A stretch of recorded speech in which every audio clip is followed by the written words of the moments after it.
Le président Faure Gnassingbé fait partie des invités d'honneur à ce sommet. Le Togo et le Burkina renforcent leur coopération en matière de sécurité. Les deux pays viennent de conclure un mémorandum destiné à accentuer la lutte contre la criminalité transfrontalière et le grand banditisme. Ainsi s'articule le sommaire de cette édition. Bonsoir et bienvenue à tous. Kigali, la capitale rwandaise, accueille la 27e session de chefs d'État et de gouvernement de l'Union africaine. Le président Faure Gnassingbé fait partie des invités. Il a été accueilli à l'aéroport international de Kigali par les officiels rwandais. Thème du sommet 2016, année des droits de l'homme. Un accent particulier sera mis sur les droits des femmes. Le Togo est très attendu à ce sommet. Il fera le point des préparatifs de la prochaine conférence de l'Union africaine sur la sécurité, la sûreté maritime et le développement en Afrique, accueille Lomé en octobre prochain. Ouverture officielle, le chef de l'État a pris part à 2 rencontres à huis clos. La première, qui a regroupé l'ensemble des chefs d'État, a porté sur le renforcement des stratégies pour financer l'organisation panafricaine. Et la seconde réunion a regroupé les dirigeants de la CEDEAO. Les chefs d'État ouest-africains ont adopté une position commune concernant les candidatures à proposer à la tête de certains organes de l'Union africaine. Au cours de ce sommet, il y aura surtout la désignation d'un successeur à la place de la présidente de la Commission, Nkosazana Dlamini Zuma, dont le mandat est arrivé à terme.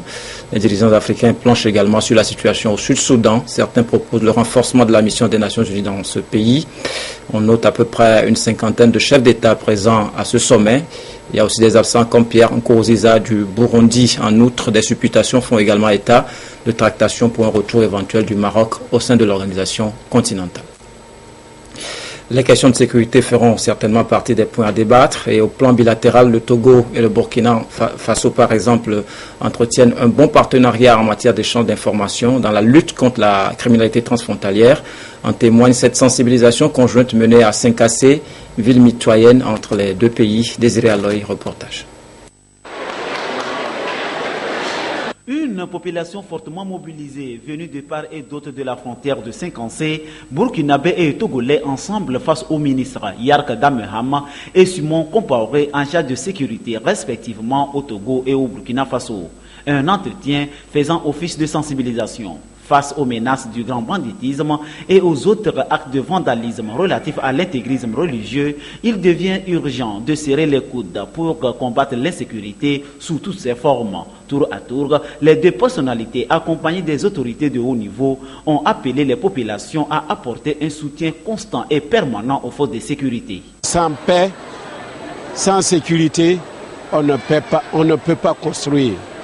Et c'est ce message-là que nous sommes venus donner à ces populations et nous avons tenu à ce que, sur le plan économique également, parce qu'il y aura la paix, que le commerce régulier puisse faire en sorte que ceux qui l'exercent puissent y tirer un bénéfice et que ça soit profitable également pour les deux pays, le Togo et le Burkina. Un message bien compris par les populations, que ce soit du côté togolais ou burkinabé, les points de vue sont convergents. La vigilance, la franche collaboration avec les forces de sécurité doivent être de mise. À partir de cette rencontre, nous devons rester vigilants et surtout collaborer avec les forces de l'ordre et de sécurité pour que la sécurité règne de part et d'autre de ces deux pays. La question de sécurité, ça n'épargne personne. Qu'il soit même de la sécurité que de la défense, et n'en parlant pas nous les civils qui ne sont pas armés. Il ne faut pas avoir peur de la sécurité, il faut que nous les approchons, il faut causer. À arriver, je dois sensibiliser ceux qui n'ont pas été ici. Les deux ministres ont convié les populations à un comportement civique et citoyen. Ils ont attiré l'attention des uns et des autres sur les groupes d'autodéfense qui sèment des confusions. La paix n'a pas de prix. Lorsqu'il y a des troubles, ça donne naissance à des initiatives parfois malheureuses. Ces groupes d'autodéfense, tout ce qu'ils peuvent faire pour aider les forces régulières, c'est renseigner. Et s'ils sont témoins d'un fait ou d'une infraction, ils peuvent appréhender l'auteur, le confier aux forces régulières. Il ne doit pas se substituer ou à la police ou à la gendarmerie. Il y a une seule loi, il y a des règlements pour une république et cette loi définit les forces reconnues pour exercer la police judiciaire par exemple. Quand on attend de la population, aujourd'hui la sécurité n'est pas l'affaire seulement des corps habillés, c'est l'affaire de nous tous. Corps habillés, population civile, chacun doit apporter du sien. Même message aux chefs coutumiers et forces de sécurité du côté burkinabé où les deux ministres ont fait un tour. Un entretien qui a sa raison d'être pour plus de dissémination de l'information dans la population. Avant cette rencontre, un crochet au poste juxtaposé de 5C. Toujours le même message. Celui d'œuvrer ensemble à assurer la paix et la sérénité, facteur de développement. Avant cette descente sur le terrain, les autorités des deux pays ont conclu un mémorandum d'entente qui renferme de nouvelles orientations dans le renforcement de cette coopération sécuritaire. Le contenu avec Désiré Aloy.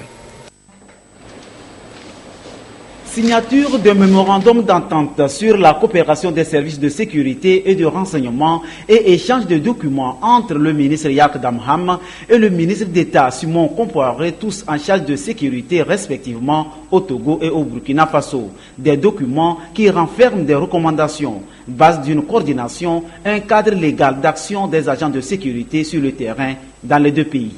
Après avoir identifié les préoccupations sécuritaires communes, recommandons ce qui suit. 1.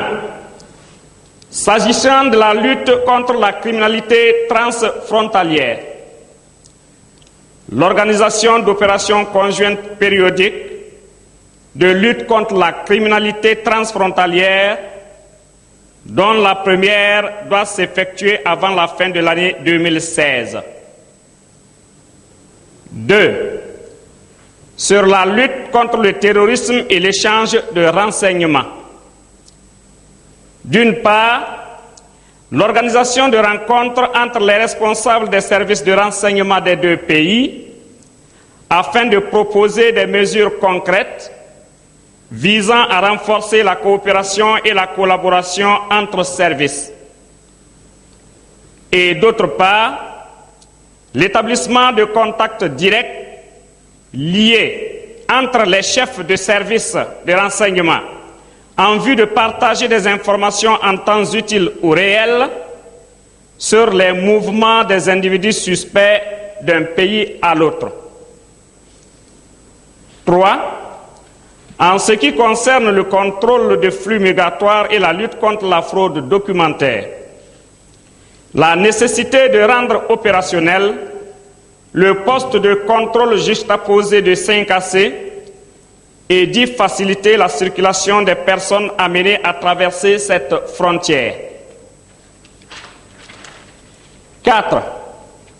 S'agissant de la formation et de l'échange d'expériences, le renforcement de la coopération en matière de formation par l'admission et la formation mutuelle des agents des forces de défense et de sécurité dans les écoles et autres cadres de formation des deux pays.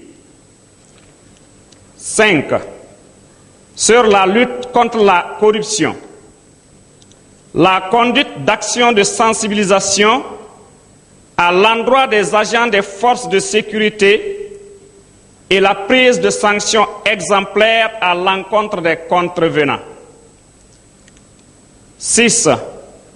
En ce qui concerne la promotion des relations culturelles et sportives, l'organisation de rencontres sportives régulières, dont les premières doivent avoir lieu lors de la phase finale de l'opération conjointe de lutte contre la criminalité. 7. Concernant les problèmes liés à la transhumance, le respect des dates d'ouverture et de fermeture de la période, ainsi que celui des couloirs définis à cet effet, et la sensibilisation des différents acteurs impliqués dans la gestion de ce phénomène de plus en plus complexe du fait des problèmes qui l'accompagnent, notamment les conflits entre éleveurs et agriculteurs locaux, les vols de bétail, et surtout les vols à main armée qu'elle engendre. Et enfin 8, sur l'élargissement du cadre de concertation ainsi créé. L'implication des autorités administratives locales en vue de faciliter la remise de police à police et d'autres départements ministériels afin de prévenir la survenance d'événements pouvant porter préjudice à la sécurité. Un travail bilatéral qui émane d'une volonté manifeste des présidents Faure Gnassingbé du Togo et Macky Sall Kaboré du Burkina Faso. Une rencontre à travailler et faire d'une cohésion de vue un moyen d'action forte pour garantir la sécurité totale à l'ensemble des populations et des biens au Togo et au Burkina Faso.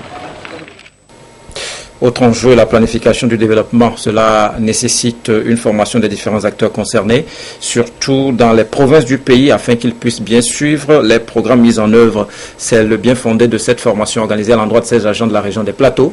Une session que nous relate Yves Agbevivi. La rencontre a réuni les directeurs régionaux de la planification, du développement et de l'aménagement du territoire et leurs principaux collaborateurs, tous impliqués dans le suivi et évaluation de la stratégie de croissance accélérée et de la promotion de l'emploi SCAP. Initiée par la GIZ dans le cadre de la coopération germano-togolaise, la rencontre vise à renforcer les capacités des 10 acteurs sur la méthodologie du suivi-évaluation au niveau central, sectoriel, régional et local. Au finish, ces acteurs devront être capables de concevoir et mettre en place un cadre organisationnel de suivi-évaluation des plans de développement au niveau régional, préfectoral et communal. Les directeurs et les cadres vont être outillés sur comment faire en sorte que les acteurs qui ne sont pas étatiques publics, c'est-à-dire le secteur privé, la société civile, les organisations patronales, participent également au suivi-évaluation de la stratégie au niveau régional et local. Parce qu'eux aussi mettent en œuvre des actions qui concourent à l'atteinte des résultats et objectifs de la stratégie. Nous sommes confiants de pouvoir mettre en œuvre un dispositif en bonne et due forme et de pouvoir suivre les actions que les uns et les autres mettent en œuvre. En rappel, la GIZ a déjà organisé en octobre 2015 la même formation à l'intention des responsables au niveau ministériel de la planification, du développement, de l'administration territoriale, de la décentralisation et des collectivités locales, de même que de ceux du secrétariat permanent pour le suivi des politiques de réforme et des programmes financiers.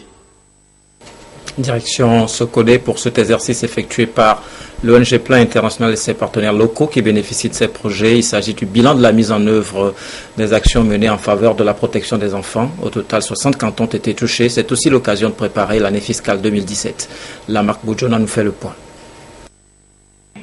Plan International Togo et 60 cantons partenaires de la région centrale en atelier de la revue annuelle participative et de la revue de la politique opérationnelle. La rencontre regroupe les leaders communautaires, des ONG partenaires, les représentants des services techniques de l'État et des responsables de Plan International Togo afin de faire le point sur les résultats des programmes projets mis en œuvre dans 5 préfectures de la région centrale de juillet 2015 à juin 2016. Nous avons organisé cet atelier de 2 jours pour, d'une part, évaluer la performance des cantons et faire le point sur les résultats obtenus à la suite de la mise en œuvre des projets par les cantons. Les cantons ont été évalués suivant des critères, entre autres la transparence dans la gestion, la qualité des projets, le respect des délais. Un autre critère aussi très important, c'est la protection des enfants. Plan international Togo qui nous donne l'opportunité d'apprendre, de nous préparer psychologiquement et de façon pratique à accueillir la décentralisation que le gouvernement togolais est en train de se préparer pour sa mise en action au Togo. C'est une occasion qui permet aux communautés, aux leaders communautaires d'être renforcés dans la capacité et dans la planification, la mise en œuvre et la gestion des projets communautaires.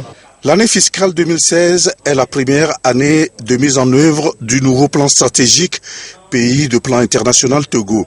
Ce plan stratégique va être exécuté de 2016 à 2020 et ces rencontres vont également permettre la mise à jour de la politique opérationnelle devant guider les actions pour l'année fiscale 2017. À l'instar de l'ONG Plan International qui fait beaucoup dans la promotion des jeunes filles, l'État congolais veut soutenir les efforts déployés par les associations humanitaires dans l'accompagnement des filles et des femmes victimes de viols. Un numéro vert vient d'être mis en place pour dissuader les bourreaux. Cela fait près de 2 ans maintenant que le Congo Call Center existe. La création de ce centre d'appel téléphonique, c'est le bureau de la conseillère spéciale du chef de l'État contre les violences sexuelles créé en 2014 qui en a eu l'initiative. Sa mission, permettre aux personnes agressées sexuellement d'oser briser le silence. La RDC est parmi les pays qui ont connu le plus grand nombre de violences sexuelles. Et surtout avec les guerres à l'Est, et même à Kinshasa, nous avons plusieurs cas. Donc Congo Call Center apporte beaucoup, parce que les victimes, ils préfèrent le caractère de l'anonymat. Parce qu'une personne qui est victime ils se sont délaissés, ils se sont abandonnés, la personne est humiliée et ne se dévoile pas à n'importe qui. Mais à partir de ce centre, c'est un secours, c'est un refuge. À chaque appel, un dossier est créé et les informations sur la victime, le type et les circonstances de son agression sont scrupuleusement notées. Les opérateurs ont spécialement été formés pour écouter et orienter les victimes vers une assistance juridique et médicale. Mais les personnes agressées appellent rarement elles-mêmes. Cette opératrice est justement en train de parler avec la tante d'une fillette de 4 ans. En fait, elle joue souvent dans la parcelle voisine, chez les voisins, la personne qui l'a agressée. Et il y a sa sœur qui a remarqué que l'enfant avait stressé depuis hier et qu'elle n'était plus à l'aise et tout. Et il a posé la question de savoir qu'est-ce qui s'est passé. La fillette a eu le courage d'avouer ça à sa sœur. Et sa sœur en a parlé à la famille. Et quand on a demandé à l'enfant, elle a tout avoué. Voilà. Davina a 14 ans. Elle aussi a osé avouer avoir été violée. Il y a 2 ans, suite à une dispute avec sa mère, elle quitte le domicile familial et se retrouve chez une dame qui la force à se prostituer, puis qui la chasse. Et c'est une autre femme qui a alerté le Congo Call Center lorsqu'elle s'est rendue compte que la jeune fille était enceinte. On m'a cherché un avocat pour qu'il s'occupe de mon dossier. Depuis, la dame qui m'a entraînée dans la prostitution et son fils qui m'a mise enceinte sont en prison. Depuis, Davina vit en périphérie de Kinshasa dans un foyer social de l'ONG Lisadel, spécialisée dans la défense des droits des enfants en Afrique. Elle y apprend la coupe et la couture.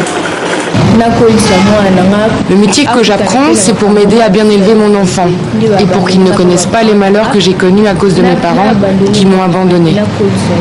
Chaque semaine, le centre reçoit au moins 15 appels dénonçant des cas de violences sexuelles, soit une 60aine par mois. Les religieux, pourquoi pas, peuvent contribuer par leur prière à un monde plus juste et meilleur. Au Togo, les étudiants de la 15e promotion de l'école supérieure baptiste de théologie de l'Afrique de l'Ouest viennent de recevoir leur diplôme de fin de formation et s'engagent désormais à être des pêcheurs d'hommes. Les étudiants de l'école supérieure baptiste de théologie de l'Afrique de l'Ouest, SBTAO, sont en fin de formation. 14 ont reçu leur diplôme de théologie après 3 ans de parcours académique, spirituel et pratique. Ces futurs missionnaires de nationalité béninoise, tchadienne et togolaise sont désormais connus sous le nom de dispensateurs de la parole de Dieu. Ce que j'ai reçu pendant tous ces 3 ans, vraiment ça a été plus qu'une joie pour moi, ça a été encore plus que des compétences, plus que des capacités. Je vais vraiment mettre ça en application sur le terrain, c'est-à-dire tout au long de mon ministère, que le Seigneur sera avec moi, c'est que c'est lui qui a tracé ce chemin pour que je puisse suivre toutes ces formations-là. Maintenant, l'Église devient pour moi un champ d'action du Seigneur dans lequel il m'envoie pour le servir. Il y a des hérésies à réfuter sur le terrain, il y a des codes d'affermissement pour que les âmes soient vraiment consolidées et affermies pour l'œuvre du Seigneur. Ils reçoivent ainsi les certificats de fin d'études du niveau 3 et les licences en théologie. L'élément principal mis en cause dans les formations de ces récipiendaires est la spiritualité à travers laquelle l'SBTAO entend promouvoir un christianisme profond et vivant en Afrique francophone. La société aujourd'hui dans le monde vit une situation paradoxale. On sent une certaine dégradation de la vie sociale, des relations sociales. Et c'est en cela surtout que l'Église a un message à apporter. Parce que le message de l'Église, c'est un message d'espérance, c'est un message d'espoir. Et nous voulons former des hommes et des femmes qui vont à leur tour former les chrétiens. Et ces chrétiens qui sont dans les sociétés, dans les bureaux, dans les marchés, dans les ateliers, ils vont apporter ce message d'espoir à travers leur comportement, à travers leur vie. L'SBTAO est une école de théologie internationale et membre fondateur du Conseil des institutions théologiques d'Afrique francophone, ce qui facilite l'accès de ces diplômés aux institutions théologiques d'Afrique, d'Europe et d'Amérique. Un reportage de Esther Laclé. Pour d'autres, c'est l'architecture, la voie du salut. La proclamation des résultats du grand jury international de l'EAMO a eu lieu vendredi. Au total, 206 étudiants ont été déclarés admis. Ils ont reçu les écharpes qui les distinguent comme telles au cours d'une cérémonie que nous relate Eden Soussopo.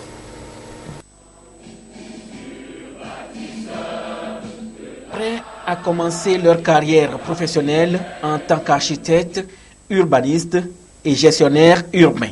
Après 5 années de formation à l'EAMO, École africaine des métiers de l'architecture et de l'urbanisme, ces étudiants ont obtenu leur master après acceptation de leurs travaux pratiques de fin d'études par le grand jury international. Toutes filières confondues, ils sont 108 étudiants sur 115 à obtenir leur master. Cette grande fête du mérite a été également l'occasion de primer les meilleurs étudiants. J'ai eu 2 prix, principalement le prix de meilleur TPFE et puis le prix de meilleur élève durant tout le cursus en fait. Mon thème a porté sur les espaces urbains et gestion durable des zones inondables, la requalification de l'environnement de la rivière Zion dans la périphérie nord-est de Loma. Le thème a embrasé plusieurs domaines de formation tels que le génie rural, le génie civil, l'architecture, l'urbanisme et la gestion urbaine. Pour moi, c'est une grande fierté, ça représente beaucoup parce que j'ai dû vraiment me battre d'abord pour avoir même le concours, pour venir ici, ça n'a pas été facile. Et le fait aujourd'hui de pouvoir recevoir ces prix-là montre que mon acharnement a apporté ses fruits. Et j'encourage vraiment, surtout vraiment les filles pour qui ce n'est pas aussi facile. Et après 40 ans d'existence, l'EAMO vient de franchir la barre des 1000 étudiants formés. Bientôt, le D du système LMD sera ici une réalité.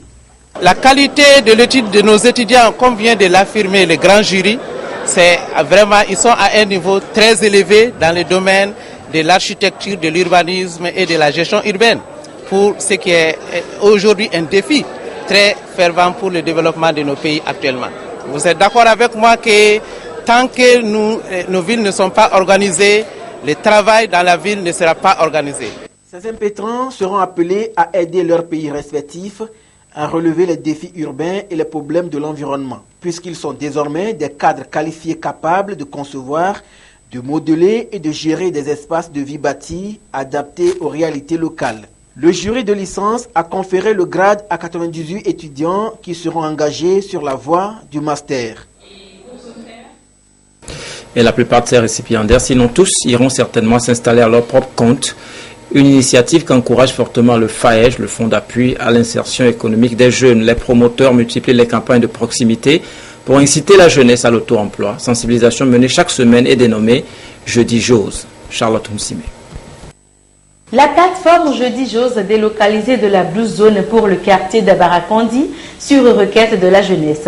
À cette rencontre, elle a été entretenue sur les questions entrepreneuriales et les mécanismes d'accompagnement du gouvernement pour l'insertion socio-économique. J'ai retenu qu'il n'y a pas d'âge pour entreprendre, il faut avoir des idées.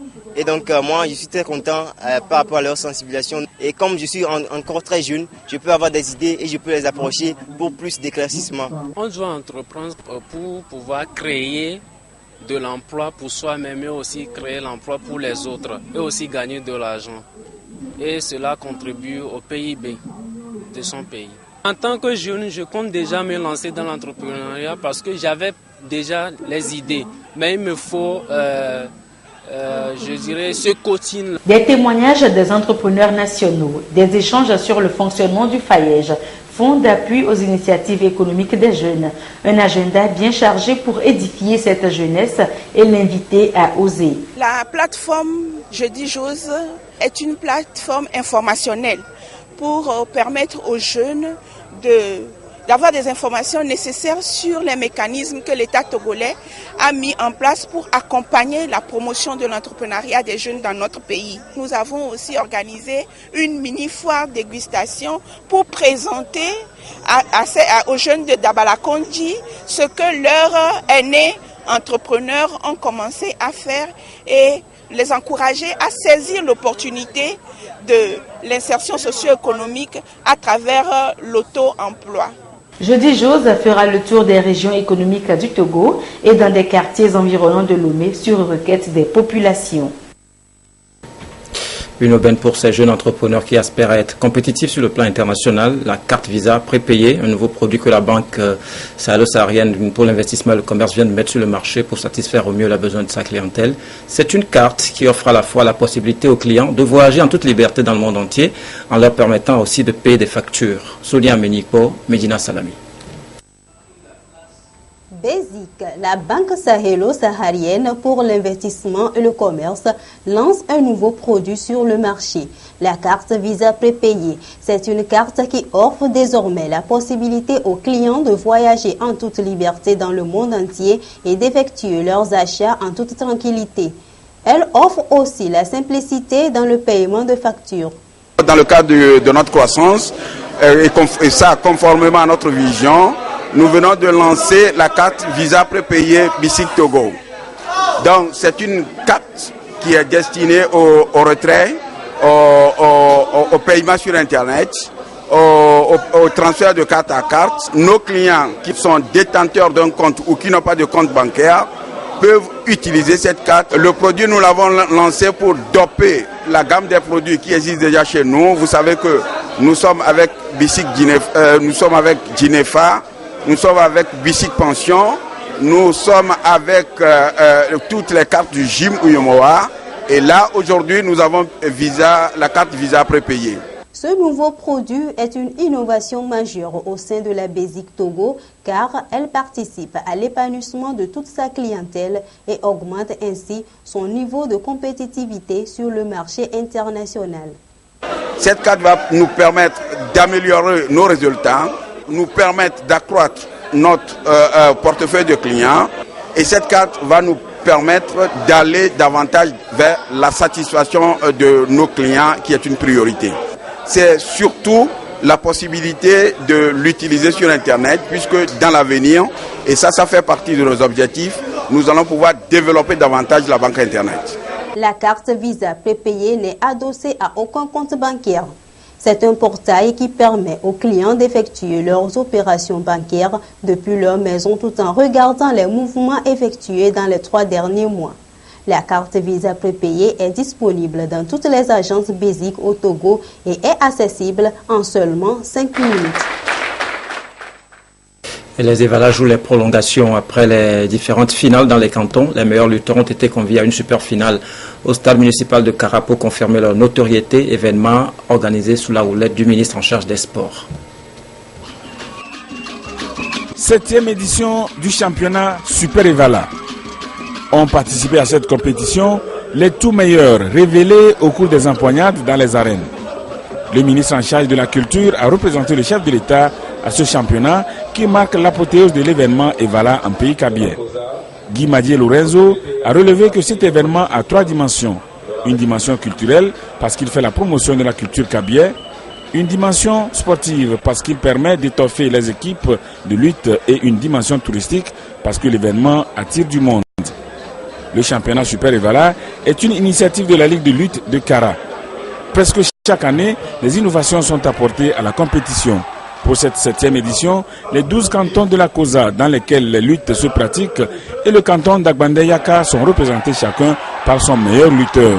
Mais les cantons qui sont montés sur le podium de l'édition 2015 ont été autorisés à venir avec leur vice-champion, ce qui donne un total de 16 lutteurs sur la ligne de départ. Nous voulons créer un engouement chez les jeunes afin de pérenniser la lutte traditionnelle. Et maintenant, nous essayons de demander des sponsors pour les primer un peu, pour encourager les autres à s'y donner. On a la lutte codifiée.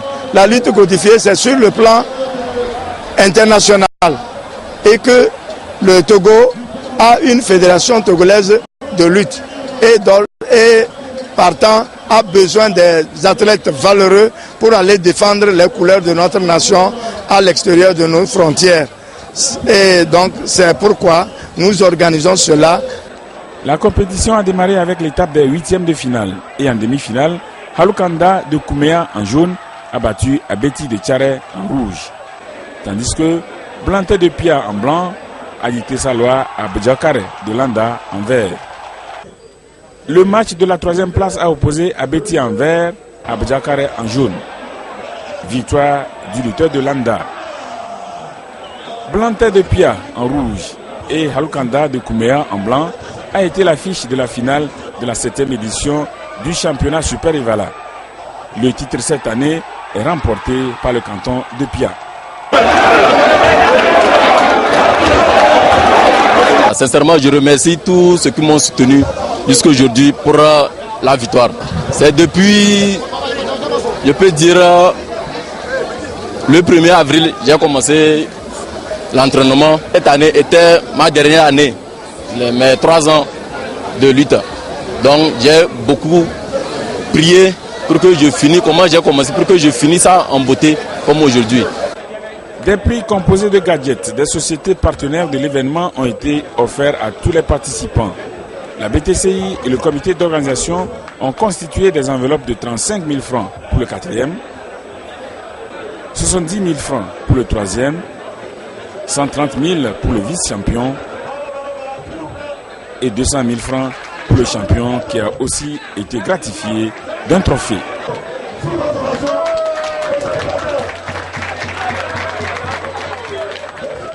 Voilà, ainsi s'achève cette édition. Merci de nous avoir suivis. Bonsoir.